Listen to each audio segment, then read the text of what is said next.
¿Cómo se encuentran? Buenas tarde, noche ya, porque son las 19:40 cuando estoy grabando este video. Como saben, tuve algunos problemitas de salud, así que estoy grabándoles esta clase porque, bueno, no pude asistir, ¿no? Estoy aislado hasta que me den el resultado de mi test. Así que, bueno, nada, comentarles dos cosas. Primero, que ya tengo corregidas, acá están, las imprimí para poder revisárselas y después de devolvérselas también, así ustedes pueden tener una copia de esas correcciones. Les puse las notas tanto de las entrevistas como de los objetivos y las hipótesis que habían hecho. En algunos casos van a tener que revisar las entrevistas, vamos a dar tiempo para que lo hagan. Y bueno, pero por lo menos los objetivos y la hipótesis ya están todas aprobadas, ¿no? Así que bueno, la semana que viene les estaré entregando la impresión de las entrevistas que cada grupo hizo, ¿sí? Bueno, eso en principio. Y segundo, la clase de hoy, que como habrán visto, la unidad 4 la utilicé sobre todo para poner todo lo que es el material nuevo que fue saliendo, ¿no? Yo, ustedes saben, aprovecho por ahí el verano, las vacaciones, para ponerme a leer lo que no puedo durante el año.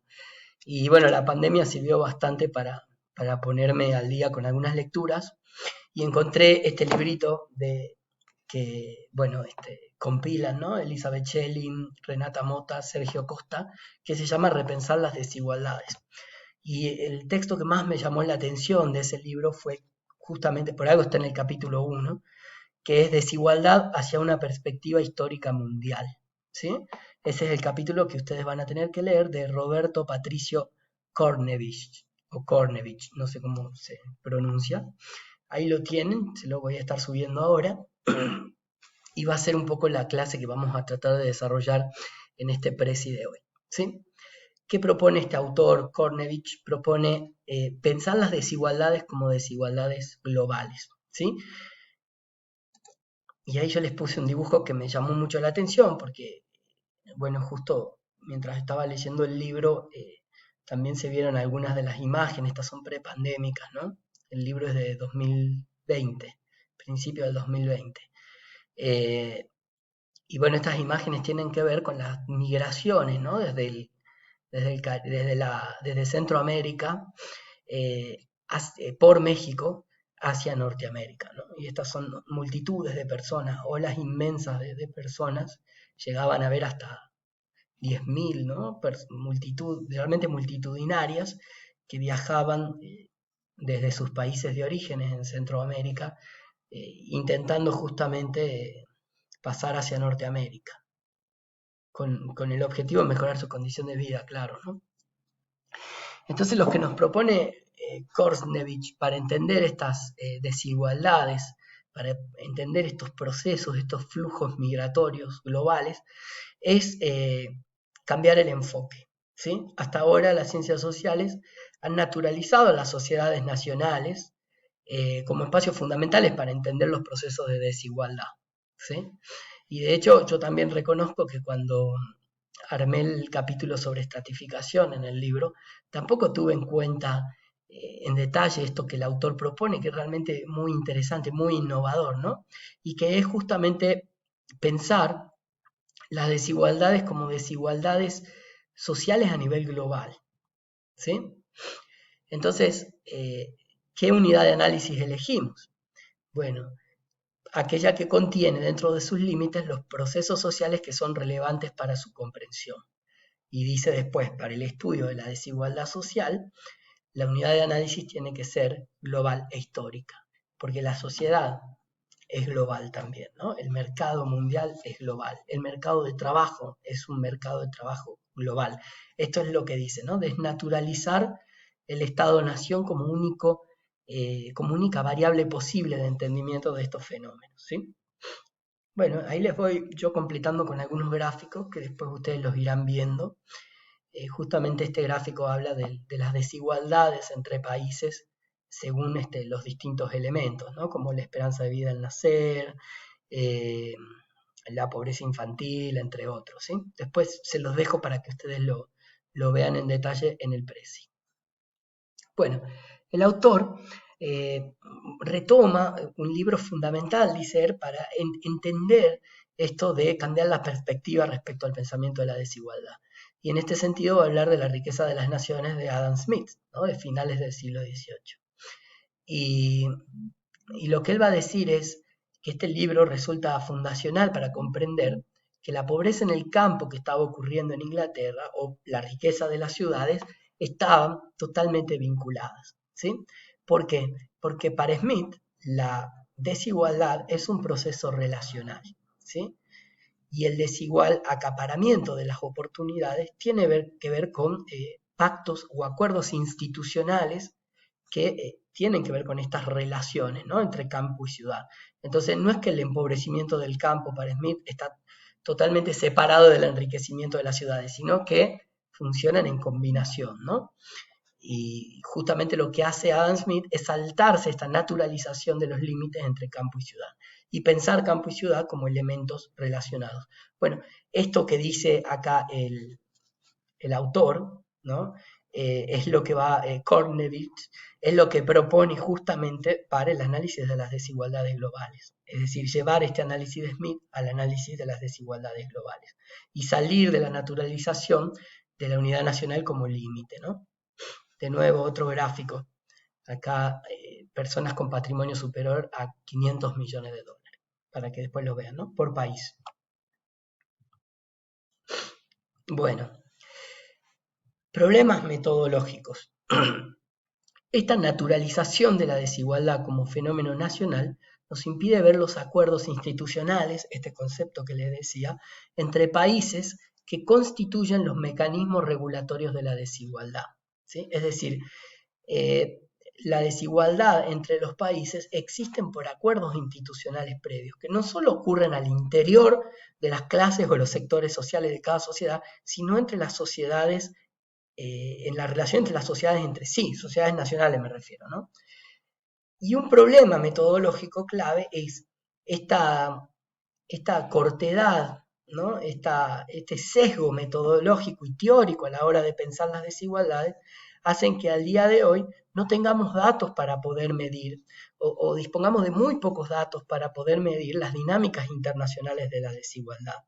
Lo que lleva a qué cosa? Primero, o bien a negarlas, ¿no? Y a seguir centrándonos en las desigualdades como producto de cuestiones nacionales, o a extrapolar datos de los países desarrollados, que son los que mejores datos tienen sobre estas cuestiones, a las sociedades bueno, que disponen de menor calidad de datos, ¿no? Es decir, extrapolar los resultados de las sociedades desarrolladas a los resultados de las sociedades subdesarrolladas o en vías de desarrollo, ¿no? Con las consecuencias que esto tiene, que imposibilita justamente conocer a fondo el fenómeno.